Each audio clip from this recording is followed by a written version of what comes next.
15ª meditación, dos banderas, segunda parte. Las meditaciones del reino y de las dos banderas son dos consideraciones muy ligadas. Tú eres rey, le había preguntado Pilatos. Tú lo has dicho, yo soy rey, para esto he nacido, para esto he venido al mundo, para dar testimonio de la verdad. Ponderemos la frase de Cristo. No solamente dice que es rey, sino que para esto ha nacido, para esto ha venido al mundo. Quiere decir ello que la realeza de Cristo no es algo adventicio, colateral, sino algo que pertenece a la esencia misma de su misión, el motivo mismo de su encarnación. Para eso he nacido. Rey, dijimos, de los corazones, rey también de las sociedades, porque el Verbo se hizo carne para reinar en los corazones de cada persona y en las sociedades, en las familias, en la cultura. Sin embargo, no todo es tan rectilíneo, porque de hecho hay muchos corazones que se niegan a esta realeza de Cristo y hay no pocas sociedades que rechazan el señorío de Cristo. En realidad debemos entender que hay dos gritos en la historia, dos gritos, proferido uno de ellos por los judíos por primera vez al crucificar a Cristo y al gritar: no queremos que éste reine sobre nosotros.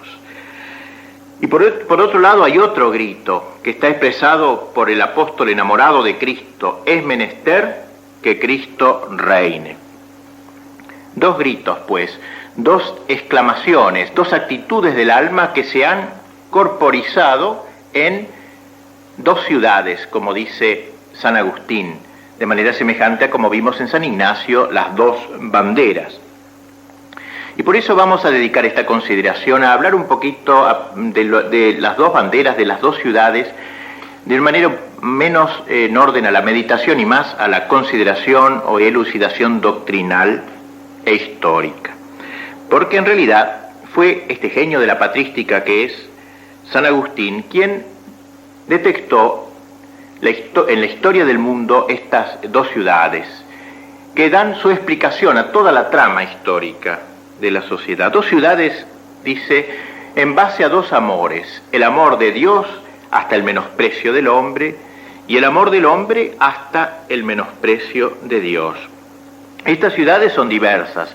La ciudad primera, la de la exaltación, la ciudad primera, la de la exaltación de Dios, y la de el hombre disminuido frente a ese Dios, disminuido, digamos, se ha puesto en su lugar, el hombre dependiente y creado por Dios, es una ciudad creada desde lo alto, digamos así. En cambio, la ciudad del hombre, la ciudad de Satanás, la ciudad de la exaltación del hombre, del endiosamiento del hombre hasta el menosprecio de Dios, es una ciudad terrena, es una ciudad fundada por los hombres, fundada por la maldad de los hombres. Y así entonces, estas dos ciudades tienen un origen que está más allá de la historia, porque detrás de la ciudad de Dios están los ángeles buenos. Aquel ángel que gritó: ¿quién como Dios? Es el nombre de San Miguel, arcángel significa eso, ¿quién como Dios? Miguel. Y está la otra ciudad, la ciudad mala, que tiene por padre al demonio, que está en realidad dirigida por que gritó: non servia, como hemos visto en la meditación de los tres pecados, no quiero servir. Son dos gritos. Y bien, la genialidad de San Agustín está en haber advertido que detrás de estos dos gritos está toda la historia. Se puede explicar toda la historia de la humanidad en base a estos dos gritos. Si quisiéramos pasar a los últimos tiempos de la historia, los últimos siglos, y ver en ella el desarrollo de la ciudad del mundo, podríamos encontrar tres pasos.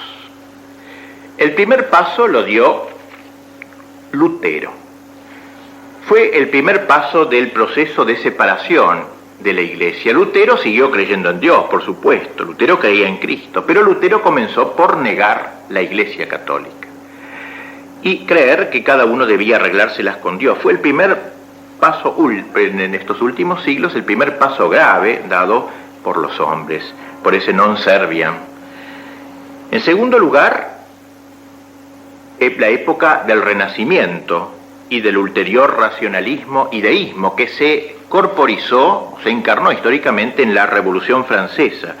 En ese espíritu racionalista de la Revolución Francesa, en ese espíritu revolucionario, pero que detrás de la revolución había un concepto de Dios y del hombre, es decir, la idea de que si bien se seguía aceptando a Dios como supremo arquitecto, se negaba no solamente a la Iglesia como Lutero, sino también se negaba a Cristo, la divinidad de Cristo. Pero quedaba por dar un paso más todavía, el último paso, el más terrible, no solamente negar a la Iglesia como Lutero, ni a la Iglesia y a Cristo como la Revolución Francesa, que se quedaba en un vago deísmo, sino negar a Dios mismo.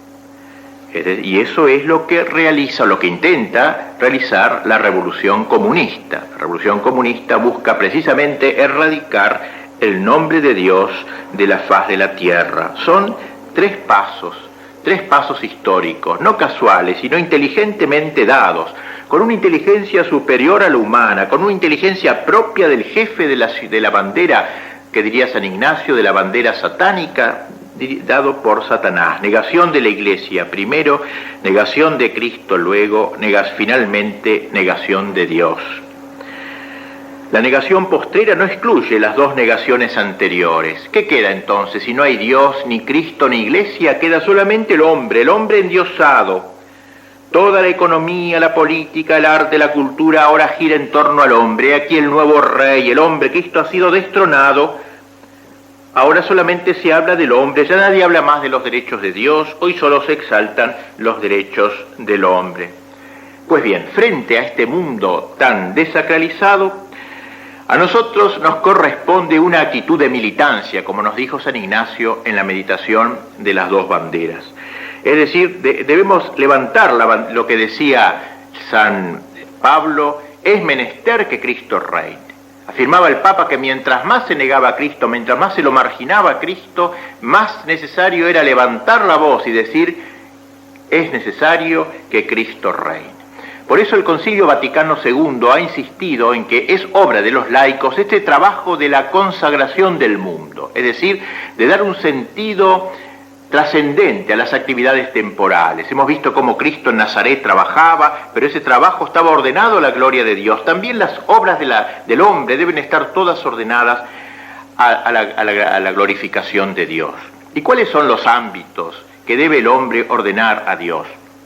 Ante todo, el ámbito de la familia. La familia es el primer núcleo social. Es necesario, pues, trabajar en la cristianización de la familia. Pensemos que el enemigo de Dios y de la Iglesia ataca con verdadera predilección a la familia, de ahí las campañas por el aborto, el divorcio, etc. Grita, no queremos que Cristo reine en las familias.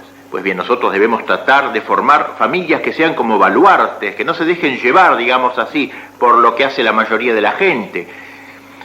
Familias que sean focos de resistencia ante la marea general, de modo que salgan de ahí los chicos, los hijos formados como verdaderos militantes de la bandera de Cristo. Otro ámbito que hay que trabajar es el ámbito de la cultura, precisamente predileccionado por el enemigo de Cristo, que grita, no queremos que Cristo reine sobre la cultura, y crea pues un arte dislocado, una música enloquecida, que hace casi imposible la vida interior, aturde no solo los oídos, sino también los corazones. Frente a eso nosotros debemos, los católicos, los laicos católicos de manera particular, deben trabajar en el ámbito de la cultura para que Cristo también en ese ámbito reine. Y finalmente, aunque podríamos hablar también de la economía y de todos los otros campos, debemos decir algo sobre el campo de la política, ya que Cristo es el Rey de los reyes y el Señor de las naciones, y el hombre no por el hecho de que se constituye en la sociedad política se independiza de Dios. Él quiere reinar, dijimos, sobre los corazones individuales, pero sobre las sociedades, y la sociedad perfecta en la tierra es el Estado, el orden político, y por tanto también trabajar en este campo. ¿Cuánto mal puede hacer un gobernante que ignora a Cristo, que odia a Cristo, y cuánto bien puede hacer un gobernante cristiano, un gobernante católico? Y por eso también gritar en este campo, es menester que Cristo reine. En fin, todos los campos, digamos así, de que están en las manos del hombre deben ser trabajados por él, para ponerlos bajo la bandera de Cristo, bajo la ciudad de Cristo. Como decía Pío XII, es todo un mundo que hay que rehacer, de salvaje hacerlo humano y de humano hacerlo cristiano. Por supuesto que ustedes podrán pensar, pero esto es demasiado, es un poco apabullante, el enemigo tiene tantas cosas en sus manos, como vimos en la anterior meditación de las dos banderas. Sin embargo, nosotros debemos saber que a Dios le encanta ganar con medios pobres y débiles a los fuertes, vencer al terrible Goliat que tenga a lo mejor la bomba atómica con el débil David con su pobre onda. Y por tanto a nosotros no nos toca tanto la victoria sino la lucha. Dios no nos va a juzgar por el número de victorias, sino por el número de cicatrices. Esas serán nuestras verdaderas condecoraciones, las cicatrices en esta batalla, la más noble, a la cual nos vuelcan los ejercicios para que Cristo verdaderamente reine, para que conquistar todo el mundo, como nos dijo en la meditación del reino, y llevarlo a la gloria del Padre.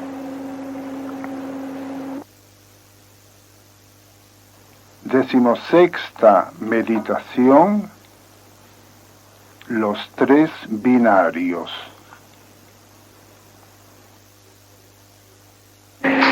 San Ignacio ha pensado los ejercicios en orden a que el ejercitante hallara el camino que Dios le señala concretamente para llegar a la santidad. Pero no siempre el ejercitante ve claro lo que debe hacer. Y por eso en este momento de los ejercicios, que es el momento casi más importante, hay que ir planeando una reforma de vida, si es posible incluso con un cuaderno, ir escribiendo en base a lo que se va contemplando y meditando, los propósitos, la reforma de vida en el campo de la vida espiritual, en el campo de la formación doctrinal, en el campo apostólico, a la luz de las enseñanzas de Cristo, ir reformando la vida. En la meditación de las dos banderas, que era tan importante y que hemos considerado más largamente, Cristo nos enseña cuál es el verdadero camino de los que deben seguirlo. Es decir, señala esa meditación, sobre todo el orden intelectual, porque dice San Ignacio que esa meditación se ordena a conocer los engaños del mal caudillo, para de ellos me guardar, y la vida verdadera que trae el sumo capitán, Cristo. Es decir, conocer, dice orden más, a la inteligencia.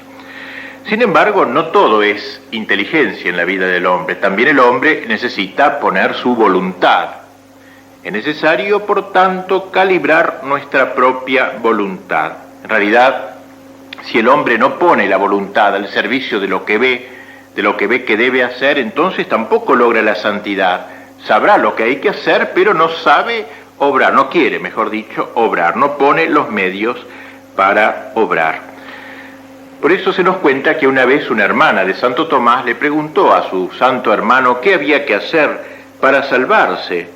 Y él dijo, hay que querer salvarse, hay que querer santificarse. Es decir, quiere decir Santo Tomás que, si bien es Dios con su gracia el que nos santifica, Dios requiere nuestra voluntad, Dios requiere nuestra colaboración. Jesucristo pide nuestra voluntad, Él es que es el Señor, el Rey, pide que le entreguemos también libremente nuestra voluntad. Para calibrar, pues, cómo está hoy nuestra voluntad, cómo está nuestro estado de voluntad frente al llamado de Cristo, al llamado del reino, de seguirlo para la conquista del mundo, etc., pone San Ignacio esta importante meditación que la llama de tres binarios. Tres binarios, dice. Que serían tres tipos de hombres, tres maneras de usar la voluntad.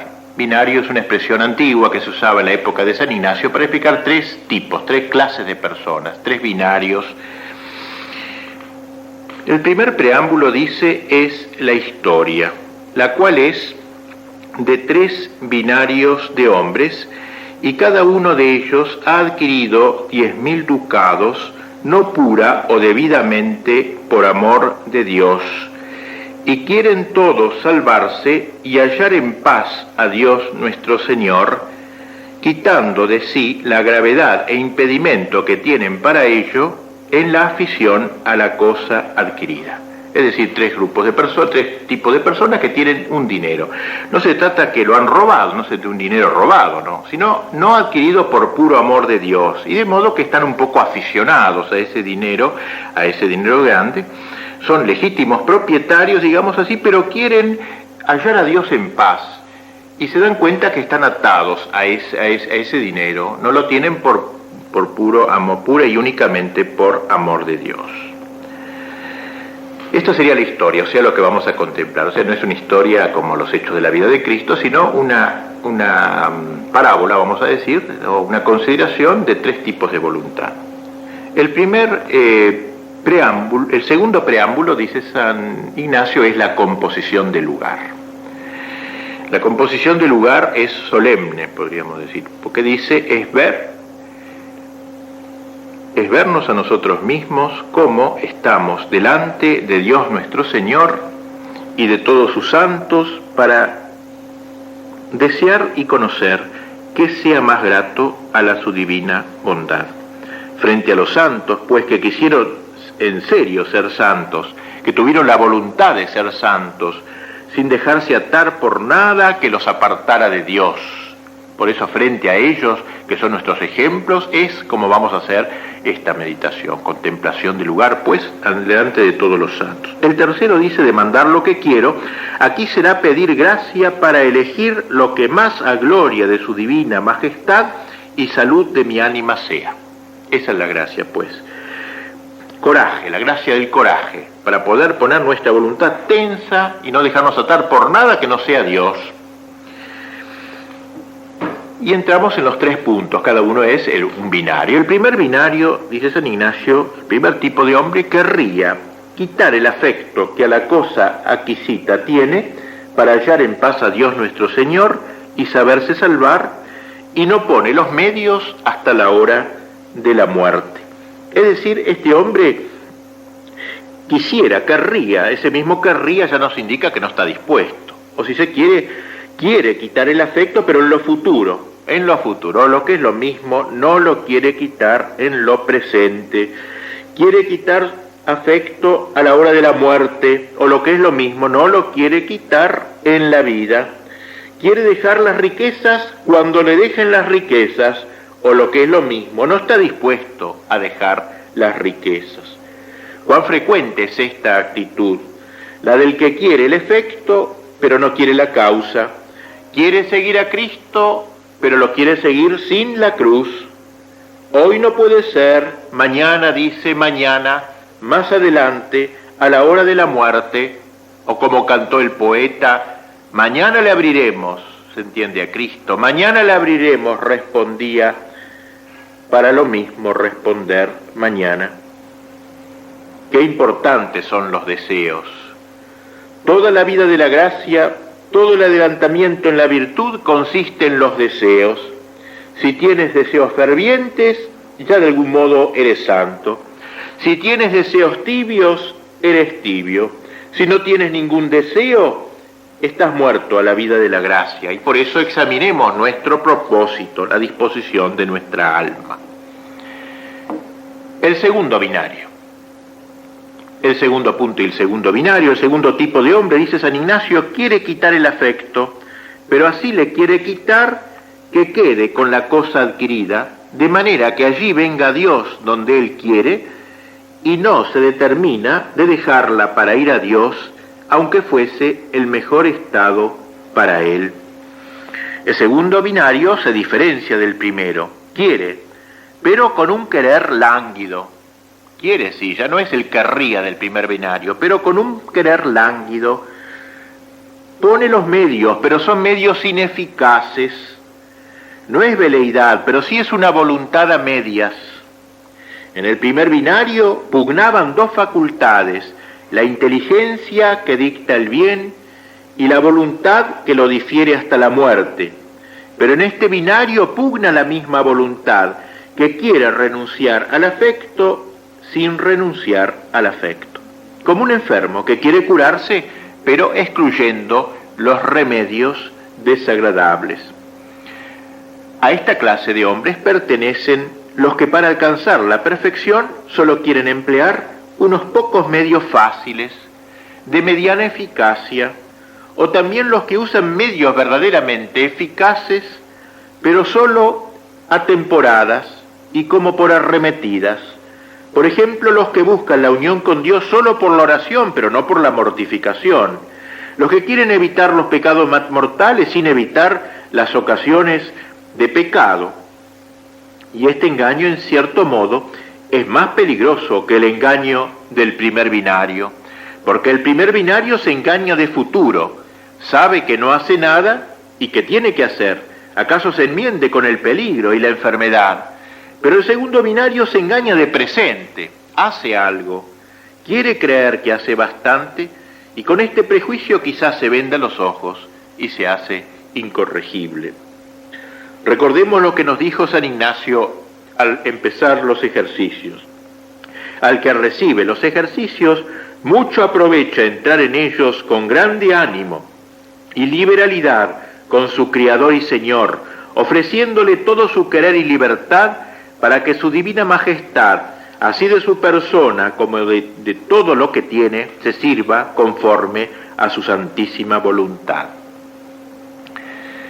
El tercer binario, finalmente, quiere quitar el afecto, dice San Ignacio, mas así le quiere quitar que también no le tiene afición a tener la cosa adquirida o no la tener, sino quiere solamente quererla o no quererla según que Dios nuestro Señor le pondrá en voluntad, y a la tal persona le parecerá mejor para servicio y alabanza de su divina majestad, y entre tanto quiere hacer cuenta que todo lo deja en afecto, poniendo fuerza de no querer aquello ni otra cosa ninguna, si no lo moviere solo el servicio de Dios nuestro Señor, de manera que el deseo de mejor poder servir a Dios nuestro Señor le mueva a tomar la cosa o dejarla. Es la voluntad decidida, tensa, que se lanza a la carrera de la perfección, a la carrera de la santidad, que no es frenada por nada. El primer binario es un caso de veleidad estéril. El segundo, un caso de voluntad a medias. El tercero es la prontitud, la energía, la generosidad, la magnanimidad. Como las aficiones tienen determinada dirección, el hombre generoso no solo depone sus aficiones, sino que renuncia anticipadamente a lo que tiene, para que sea Dios y no él quien decida del futuro de su haber. Pues bien, preguntemos si son semejantes nuestros propósitos al del tercer binario, o si diferimos nuestra entrega a Dios, nos reservamos algo que no le queremos entregar. Dice San Ignacio como nota final, es de notar que cuando nosotros sentimos afecto o repugnancia contra la pobreza actual, cuando no somos indiferentes a pobreza o riqueza, mucho aprovecha para extinguir el tal afecto desordenado, pedir en los coloquios, aunque sea contra la carne, que el Señor le elija en la pobreza actual y que Él lo quiere, pide y suplica, solo que sea servicio y alabanza de la su divina majestad. Se trata de vencer la extrema repugnancia de la afición, de batir el último baluarte de la sensualidad para lanzarse a la carrera, para proceder a la elección. Según Dios, cuando se viene a las inmediatas se siente el peso de las dificultades. La práctica es mucho más ardua que la teoría, y muchos ante la servidad de la lucha se intimidan. San Ignacio, temeroso del peligro, esfuerza al ejercitante. Sé animoso, le dice, no temas, no te limites a defender, ataca, corre, no te contentes con resistir. Que la carne exige la propiedad, renuncia a la posesión. Que la sensualidad reclama la riqueza, la salud, el honor, pide la pobreza, la enfermedad en algún caso incluso, hasta el deshonor y la calumnia. Oración esta difícil y costosa, porque fácil cosa es pedir lo que se quiere, difícil es pedir lo que no se quiere. Es desconfianza pedir sin esperar ser oído. Es heroísmo pedir con temor de ser escuchado. Pero como dice San Ignacio, cuanto más uno se ligare con Dios nuestro Señor y más liberal se mostrare con la divina majestad, tanto le hallará más liberal consigo y él será más dispuesto para recibir en días mayores gracias y dones espirituales. Dios no se deja ganar nunca en generosidad. Si uno se entrega a Dios, Dios le da mucho más de lo que uno le ofrece. Terminemos esta consideración tan importante de los tres binarios con los mismos 3 coloquios de la contemplación precedente de las 2 banderas. El primer coloquio con Nuestra Señora, ella que fue tan generosa, ella que fue del tercer binario, para que nos alcance de su Hijo la gracia de estar bajo su bandera y estar de manera militante debajo de ella. El segundo coloquio con el mismo Jesucristo, con el Verbo de Dios encarnado, para que nos conceda la gracia del Padre, que Él haga de intercesor junto al Padre, para que nos dé la gracia de estar siempre bajo la bandera de Jesucristo. Y finalmente el tercer coloquio directamente con el Padre Eterno, pidiéndole la misma gracia. 17ª meditación, la vocación de los apóstoles. En el transcurso de las contemplaciones de la segunda semana que estamos meditando, San Ignacio ha interpuesto las 2 importantes consideraciones de las 2 banderas y de los 3 binarios, para hacer una especie de análisis de nuestro conocimiento y de nuestra voluntad. Retornamos ahora a las contemplaciones de la vida de Cristo, terminando ya casi esta segunda semana. De todos los actos de la vida de Cristo, uno de los más importantes fue, sin duda, el llamar así a los apóstoles. El alma que desea verdaderamente conocer a Cristo, enamorarse de Cristo, gustará de considerar este llamado de Cristo. El primer preámbulo es la historia que debo contemplar, y en este caso es los diversos llamados de Cristo. Como sabemos por el Evangelio, a unos los llamó más en la intimidad, a otros los llamó mientras estaban pescando en el lago de Genesaret, a unos los llamó súbitamente, ven y sígueme, a otros de manera reiterada, suavemente, distintos llamados. No nos interesa tanto especificar los diversos llamados, sino el hecho de que Cristo se digne llamar a los apóstoles. La composición del lugar podemos hacerla frente a esta imagen que tenemos ahora delante, como si Cristo hablara, digamos así, al oído al apóstol: ven y sígueme. La petición insólita de esta segunda semana, conocimiento interno del Señor, que por mí se ha hecho hombre, para que más lo ame y le siga.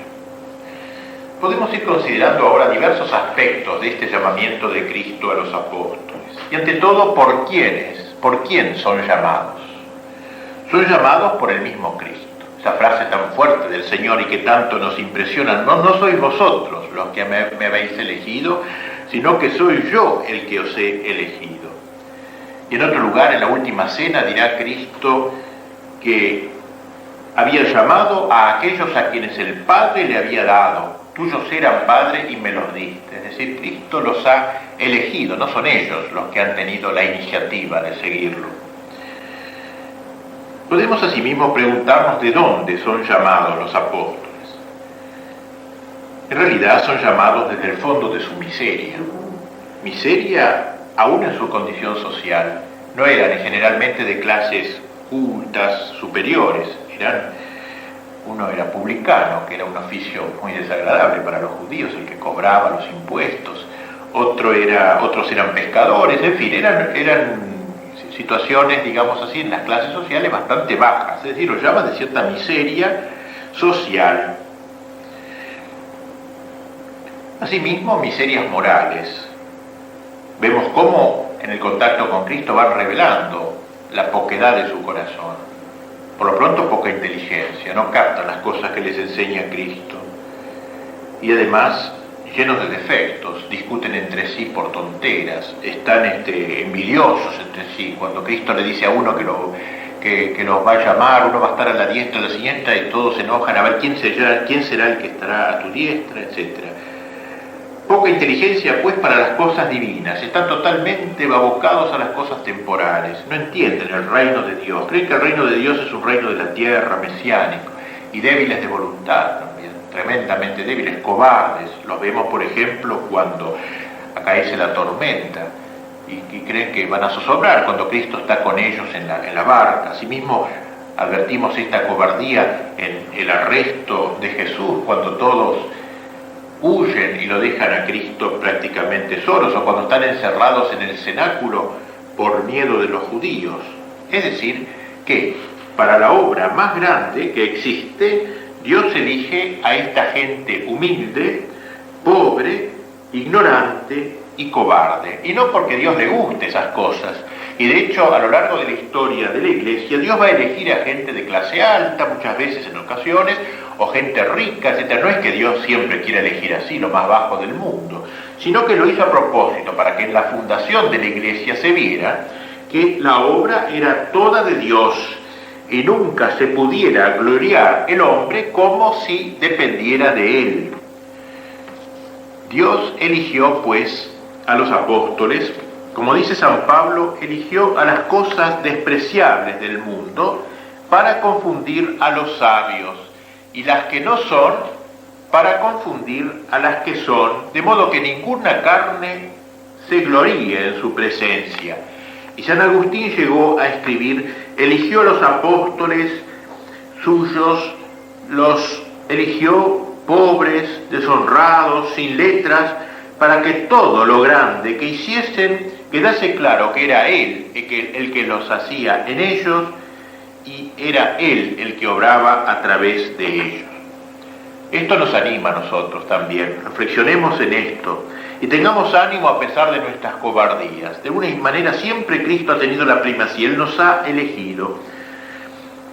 Hay que saber que hay solamente una cosa necesaria: ponerse en sus manos y dejarse formar por Él. ¿De dónde fueron llamados? Pues de su miseria. ¿Pero a dónde fueron llamados? ¿A qué son llamados? A una función que es un servicio y una dignidad. Ante todo un servicio de Dios, servicio de los hombres para llevarlos a la salvación, pero también una dignidad. Cristo los hizo partícipes de su dignidad. A uno de ellos les dio el primado, y a todos les confirió su autoridad. El que a vosotros oye, a mí me oye. Le dio su misma misión. Así como el Padre me ha enviado, así yo también os envío a vosotros. Les mandó a predicar a todas las criaturas, a todas las naciones, un poco lo que vimos en la meditación de las dos banderas. Les dio facultad para perdonar los pecados, les permitió ofrecer el santo sacrificio, les permitió ordenar nuevos sacerdotes, perenizando así la salvación. Los llamó una santidad altísima: vosotros sois la sal de la tierra, vosotros sois la luz del mundo. Una santidad semejante a la de Cristo. Los llamó a participar en sus mismos trabajos y en su cruz. Si a mí me persiguieron, también a vosotros. Vosotros beberéis también mi cáliz. Y también les prometió su gloria. Lo del reino, lo de la meditación del reino, acompañarlo en la pena para luego seguirlo en la gloria. ¿Y con qué resultados fueron llamados? Fueron llamados con el resultado de una gracia soberanamente eficaz. De unos ignorantes que eran, la gracia hizo doctores. Basta con leer, por ejemplo, las cartas magníficas de San Pedro, de San Pablo. Son doctores, son teólogos. De unos pobres en virtudes, la gracia hizo santos. De unos débiles y cobardes, la gracia hizo mártires, ya que todos ellos prácticamente murieron mártires. Pero la gracia no suprime la libertad, y por eso uno de ellos tiene por nombre Judas. Cristo lo fue formando. Podríamos decir que dedicó la mayor parte de su tiempo a estar con ellos, a hablarles al oído. Con cariño y paciencia lo fue formando uno a uno. Consagró Cristo a este ministerio casi toda su vida pública. Vivió con ellos y les hizo vivir con Él. Les enseñó con su ejemplo la modestia, la caridad, la humildad, para que casi por ósmosis se contagiaran. Él que dijo: aprended de mí, que soy manso y humilde de corazón. A ellos les amplía las parábolas, que para los demás quedan en el misterio. A ellos los amó con pasión, amándolos los amó hasta el fin, hasta el extremo. También los corrigió, y aún duramente. Reflexionemos sobre nuestra propia vocación. Todos somos de alguna manera llamados al apostolado. Seamos sacerdotes, seminaristas, seamos laicos. Lo ha reiterado el Concilio Vaticano II al hablar de la vocación universal al apostolado. Pues bien, hemos sido llamados para colaborar en el reino, sobre todo los que hacemos ejercicio. San Ignacio nos ha invitado a seguirlo a Cristo, a la conquista del mundo, a todos nos ha invitado al apostolado. Pero para eso debemos dejarnos formar por Cristo, convivir con Jesús. Hemos sido llamados, como dice el Evangelio de los Apóstoles, para estar con Él. Dice San Marcos que Cristo eligió a sus apóstoles para tenerlos consigo, para ser compañeros de Jesús, íntimos suyos. A vosotros se os ha llamado amigos, porque os he revelado los secretos del Padre. El único método para ser verdaderos apóstoles es vivir con Él, convivir con Él, conocerlo en sus detalles, en sus criterios, en sus esperanzas y alegrías, como lo estamos haciendo en los ejercicios, acompañándolo en sus misterios. Conocerlo en sus detalles, en sus criterios, como los apóstoles lo conocían hasta por el modo de ponerse el turbante, por el modo de partir el pan. Cristo los forma en comunidad para que estén con Él y de allí los envía al apostolado. Esa es la verdadera preparación para el apostolado. De aquí parte la eficacia del apostolado, del corazón de Cristo. Y debemos decir aquí una palabra sobre esa virtud tan espléndida que es el celo de las almas. El celo es la expresión más espléndida de la caridad. Esta palabra celo es una palabra de origen griego, que tiene dos sentidos. En primer lugar, celo significa fervor, algo que está ardiente.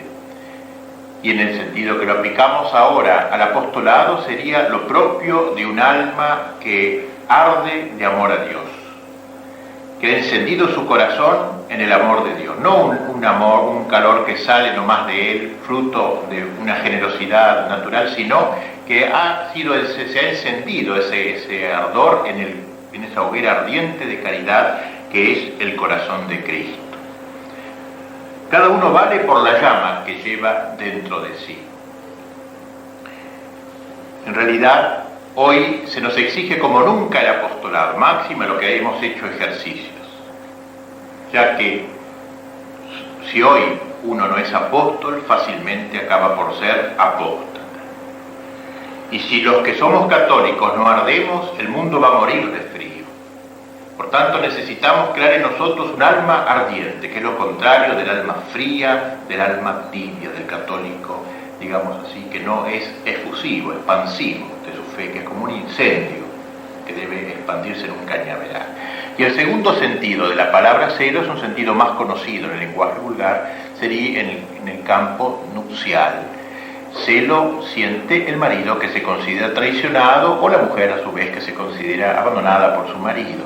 Y en este sentido también debemos decir que Cristo ha querido señalarse como el esposo de las almas. Ha muerto por cada uno de nosotros, ha desposado con cada uno de nosotros. Pues bien, muchas almas lo abandonan al esposo divino, se van en busca de un amante. Y entonces el enamorado de Jesucristo siente el celo, es decir, una santa indignación, que no lo lleva tanto a condenar al que se ha separado de Cristo, sino a buscarlo, porque ama al esposo, es como el amigo del esposo, siente celo al ver que el esposo divino es traicionado. Y entonces se pone en busca de la oveja perdida, de la esposa, del amante que ha abandonado al esposo divino. Doble sentido de la palabra celo, que nos muestra cómo el celo y el apostolado es la flor más hermosa de la caridad. Si Cristo dijo que dar un vaso de agua no quedará recompensa, ¿qué será dar un vaso de gracia al prójimo? Que eso es el celo. Entender es que este celo debe brotar de Cristo, atravesarnos a nosotros y llegar a los demás. Debe ser, como dice Santo Tomás, entregar lo que previamente he contemplado. Solamente del costado de Cristo, del corazón de Cristo, del sagrario, de la oración, podré sacar la fuerza como un vaso que se llena hasta el borde para luego poder rebalsar.